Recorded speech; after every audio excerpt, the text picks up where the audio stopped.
In this video, I will share with you how to embed Canva templates, documents, or designs on your WordPress website. Doing this allows you to change the design without needing to alter anything from WordPress. First, you want to log into Canva and search for the template you want to embed. In this example, I will embed a project planner.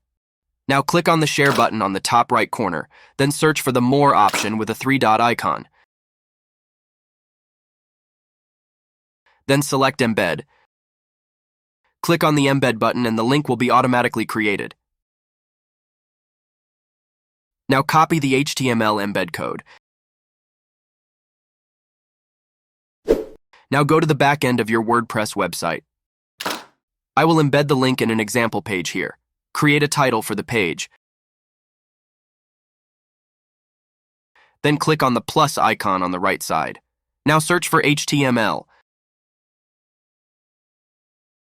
Select the custom HTML option and paste the code into the box.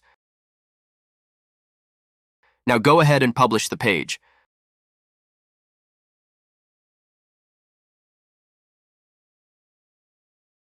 Click on View Page, and you can see that the planner is embedded onto the site. That concludes the tutorial.